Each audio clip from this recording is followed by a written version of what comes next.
Welcome, friends. Recently, we made an orange honey quick bread, and at the end during the tasting, I commented that it would go great with some carrot marmalade on top. And then I realized I haven't done carrot marmalade on the channel yet, so today we're going to fix that. So I'm going to start out by grating these carrots and this little thumb of ginger.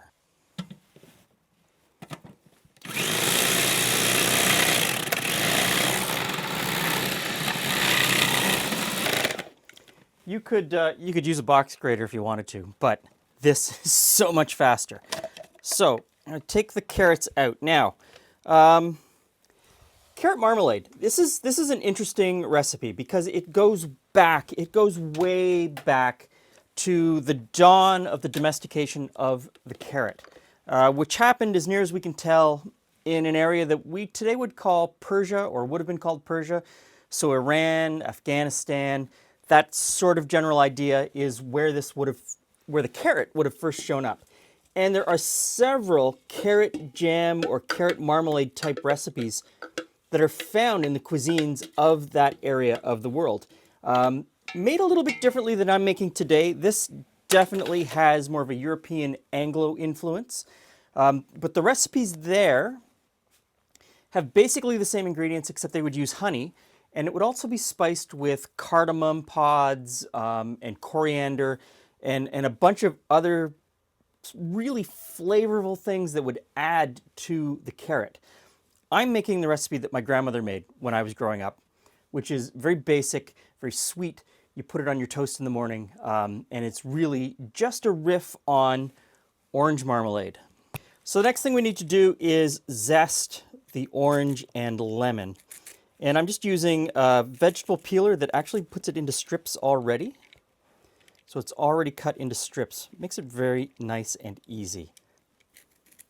You know what? I'm going to do this over the pot so all of the peels fall into the pot, as well as all of the oil that's dripping out of the peel. I want to get all of the goodness. I want to capture as much of this goodness as I possibly can. Okay, so there you go. The peels of 2 lemons and 2 oranges into the pot. I'm going to put this pot on the stove, and I'm going to add some water. Now, the earliest European recipes that I could find for this didn't use water. What you ended up doing was taking a lot of carrots and juicing them, and then taking that carrot juice and boiling it down into a really thick syrup. And that syrup concentrated both the carrot flavors, and it also concentrated the sugariness of carrots. Carrots are quite naturally full of sugar and sweet. And so that syrup sweetened the marmalade. Absolutely ingenious. And there's a recipe that I probably will do at some point that uses that method. And it was sent to the British Admiralty and Captain Cook around 1770, 1771 or something like that, where the letter writer was touting both the health benefits and the longevity of carrot marmalade, saying that it would be perfect to take on the ships for Captain Cook's next voyage, which would have been to the South Pacific, because it prevented scurvy and nourishment to the sailors, and it would last almost forever. Once it's sealed in a pot as a jam, it will last almost forever. So I'm going to juice the lemons, the oranges, and I'm going to put all of that juice into the pot. I'm going to bring it up to a boil, and I'm going to boil it for about 15 minutes.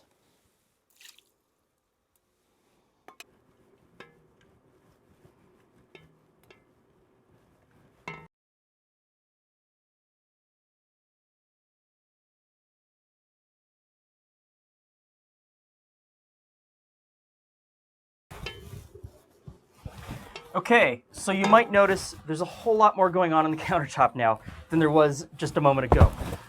This is boiled for about the right amount of time. I'm going to do the last 2 additions to it, and the first one is a little bit of distilled white vinegar. And I'm just using regular old distilled white vinegar, nothing with flavor. All you want is the acid content. And the acid does a couple of things. It helps with preservation, but it also helps to sort of balance out the sugar flavors. acid and sugar go together perfectly every time. You'd want to get it balanced. So in goes that. Next up is just plain white sugar. In that goes, and we're going to stir that in, and we're going to continue to boil this.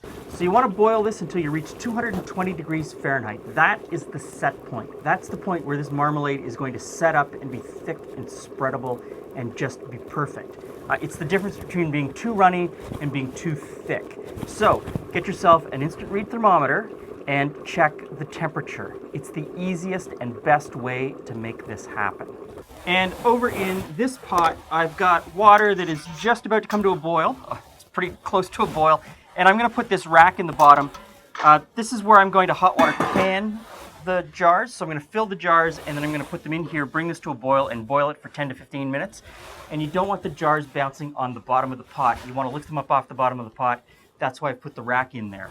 Now, this pot back here has a little bit of water in it, and it has the lids.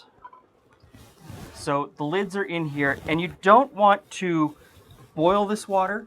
A lot of people say you have to boil it. You don't have to boil it. You just want to bring it up just above body temperature. The whole idea is that you want to soften the rubber ring. If you boil it, you're going to damage the rubber ring, and you don't want that to happen.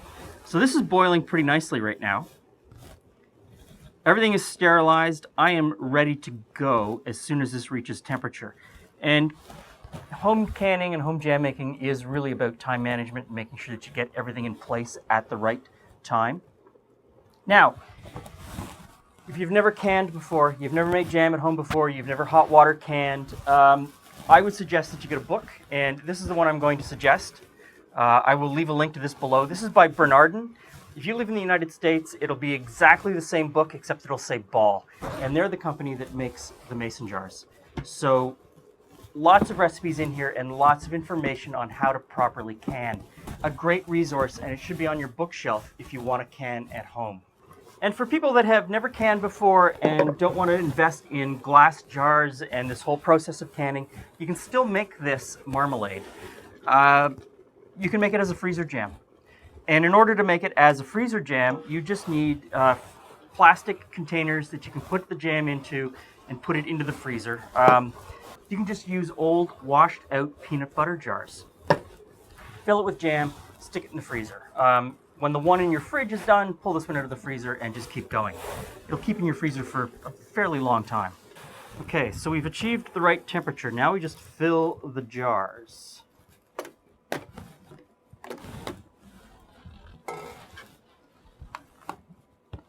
And it's going to be messy. And you want to make sure that you try and fill them without getting any air pockets inside. Which with this mixture can be kind of tough because it's not very liquid, as you can see. It is a very, very thick marmalade.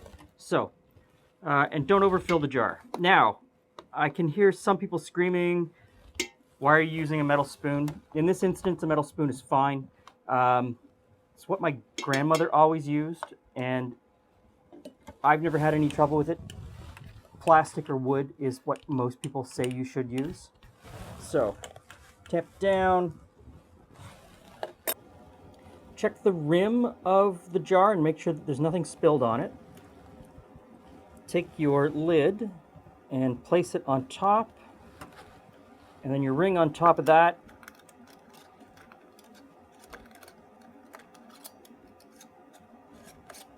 Just spin it on just about that tight. You don't want to over tighten it. Now, I take these handy things and I put this right into my canning bath and move along to the next jar. Last jar goes in, lid goes on. Now we just let that boil for 15 minutes. We turn the heat off, we leave the jars inside for a little while in the water to cool down a little bit. Then we pull the jars out and we let them cool completely. Meanwhile, as is always the case, there's a little bit left over that didn't fit into the canning jars. So what I'm going to do is just sort of part fill this jar, and that's the one that goes in the fridge that we start eating right away. There's always a lot of cleanup when you're canning and making jam. But it's so worth it. So worth it.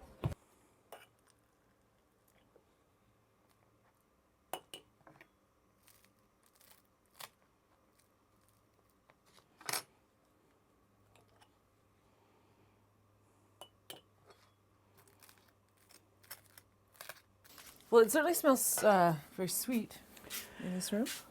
Whew. What have you been up to? So we got 3.5 jars of carrot marmalade. Oh, marmalade, clearly. Yep. And the only way to test carrot marmalade is to have it on toast. Toast? So, yeah. It's all citrusy and tasty. Like little candy on your toast. Well, that's it. The carrot is mostly a little bit of sweet flavor and texture. And you can play with that texture in the first boil before I put the sugar in. The longer you boil it in that first boil, the more the carrot breaks down. And so you would end up with a creamier consistency than I have. I like the chunks in my marmalade.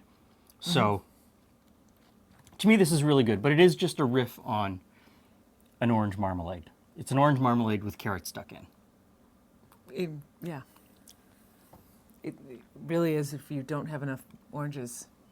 You can't afford oranges. Yeah, it's a filler for the oranges. So, like I said earlier, this is not a canning video. If you want to learn about canning and preserving, get yourself a really good book. I showed you this one earlier. You need to know some very basics, and you need some basic equipment that a lot of people don't have. So if you want to make this, I would suggest make it as a freezer jam and just freeze it. It's an easy way to do it, or just make enough and Well, eat that's it. That's it. This only it makes, right away. Yeah, this makes a small amount. So I mean, you could put it in a bigger jar and stick it in the fridge, and it will last a year and a half. Or you've got in some the really fridge. great gifts Yeah. that say eat right away. I know that this will show up on my toast every morning for the next little while because I love this stuff. Thanks for stopping by. See you again soon.